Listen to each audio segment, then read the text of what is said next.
all set to go again? It is time for the presentation of our Hall of Fame awards. To be inducted into the NCHPA Hall of Fame is probably the greatest honor that an NCHPA member can get. So I'm real tickled to be involved in the announcement today. The Hall of Fame preserves our history. It's real important to us, I believe. The Hall of Fame gives deserved recognition to great pitchers and to individuals who have had exceptional and outstanding achievements in administrating, organizing, and promoting our sport. And it also serves to inspire others in the membership to excel and achieve in our sport. So it's real important. Nominations for the Hall of Fame are made by the NCHPA membership, so it's wide open. This year the deadline was August 13th to submit nominations. There are two categories for nominees, player and organizer promoter. The Hall of Fame committee votes and determines which, if any, of the nominees will become members of the Hall of Fame. This year we had 4 nominees, which is wonderful. We had a shortage of nominees in the past. So we had 4 nominees for the Hall of Fame. The voting was very close. I would say that each nominee we had was well worthy of induction, and that the candidates not included in this year's class will likely be voted into the Hall of Fame eventually. I want to thank the board members for their efforts in carefully considering and voting for this year's candidates. There are 2 inductees that have been voted into our Hall of Fame for 2022. It's my honor to present them to you. I will do so by presenting facts about each inductee and his horseshoe pitching career and the achievements which have qualified each individual to this status as a Hall of Famer. I will delay naming the person until I am into my presentation. The identity of the inductee will likely be obvious soon after I start. But let's hold our applause and recognition until I have officially announced the inductee at the end of my presentation. I'll try to make this fairly fast, but I think this is real important to recognize these people. So hopefully this will be entertaining to you and it will be meaningful. Our first Hall of Fame inductee was born on August 10th, 1965. He has a twin brother who is also a horseshoe pitcher that lives in Southern California. Our inductee is a member of the most renowned and successful horseshoe pitching family in the history of our sport. Members of our honorees family have served our sport in national, state, and local offices. They have been honored in national and state halls of fame, and they have won so many world and state pitching championships that it would be hard to list them all. If it is not already obvious who our Hall of Fame member is, he is the son of Walter Ray Williams Sr. and Esther Williams. He has sisters Deborah, Cynthia, and Barbara, and brothers Walter Ray Jr., Jeff, and his twin brother, Jonathan. A lot of people, I don't think, know that Jonathan and Jeff are twins. Nathan Williams has been a member of the NHPA for 44 years. He's been a horseshoe pitcher practically his whole life. Nathan is a fierce competitor, as many of us know. When you pitch Nathan, you are in a battle. He is a warrior. He can be demanding, opinionated, tactless, rude, and even downright surly. Nathan throws a reverse turn and a quarter, and he is a devoted pitcher of the Deadeye original horseshoes. Nathan is a great horseshoe pitcher and a champion. Nathan Williams is long overdue to be included in the Northern California Horseshoe Pitchers Association Hall of Fame. I will describe for you his horseshoe pitching achievements and what has truly been a remarkable career. Nathan competed in the junior boys division from 1973 to 1982. He started out with a ringer percentage of 11.3 as a 7-year-old. But by his final 2 years in the boys division, he was pitching right at 70%. Nathan won the California State Junior Boys Championship in 1980 at the age of 14. In his final year in the junior division in 1982, he finished 8th place in the junior boys championship class at the World Tournament in Huntsville, Alabama, a group that was won by a youngster from Missouri named Alan Francis.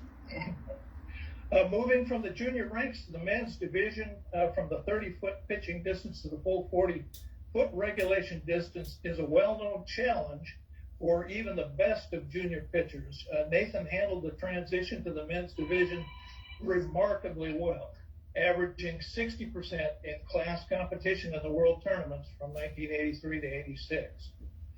Up to this point in his career, Nathan had represented California in 1987 to 1988. Life took Nathan to Arizona, where he would win 5 Arizona men's championships. Just very dominant there. 1995 saw Nathan return to California. The California's men's championship that year went to Nathan's brother, Walter Ray, who pitched 79.1% to win the title. Nathan finished second, just 1 game behind Walter Ray, with a great ringer percentage of 75.1. In 1996 state tournament, Nathan finished second to Walter Ray again, and in 1997 finished third to Walter Ray. In 1998, Walter Ray had left for Florida, and Gus Martin Jr. would be the men's state champion that year. Nathan was second again, but pitched the highest ringer percentage in the championship group. Phenomenal how consistent he was.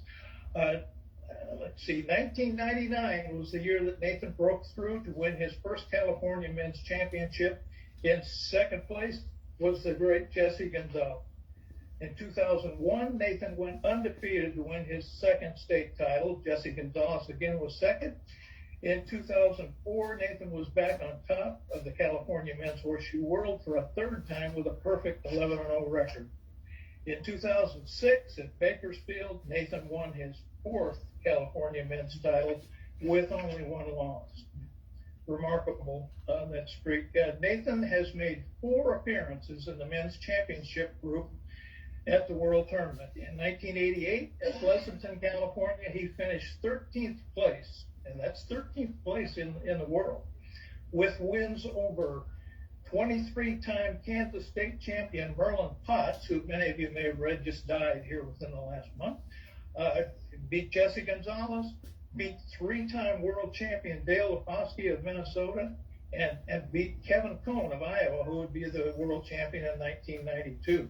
So he beat some great pitchers. Nathan's second appearance in the men's championship group was 1989 at Spearfish, South Dakota. This world tournament had television coverage on ESPN. The championship group had the normal round-robin competition with the 4 top finishers going into a ladder type of competition to facilitate the television coverage.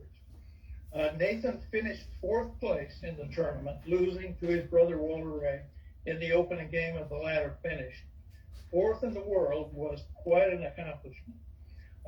In that tournament, Nathan had notable wins over 8-time New York champion Art Tyson, 2-time world champion Mark Seabold of Indiana, 1960 world champion Don Titcomb, and he beat his brother Walter Ray, the regular part of the tournament, and he beat Alan Francis 40 to 35. And Alan Francis, of course, that's when he went on to win his first world championship.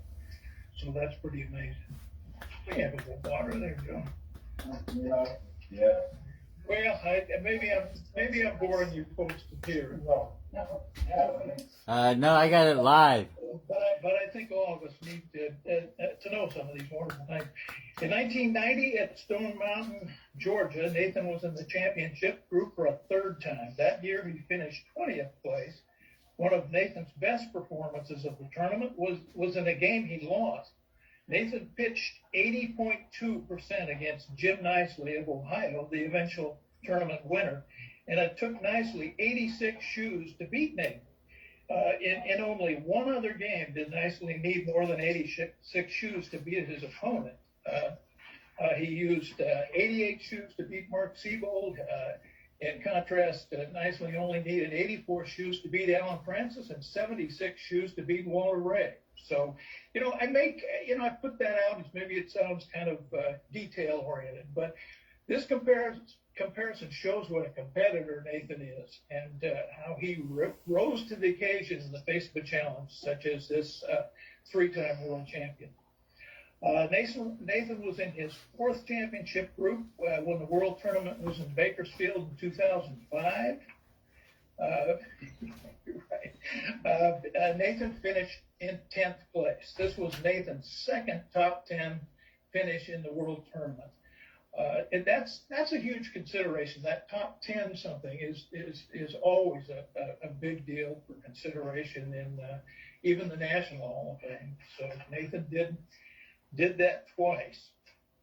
And Nathan Williams has had a simply outstanding horseshoe pitching career. He has clearly established himself as one of the top Northern California pitchers of his generation.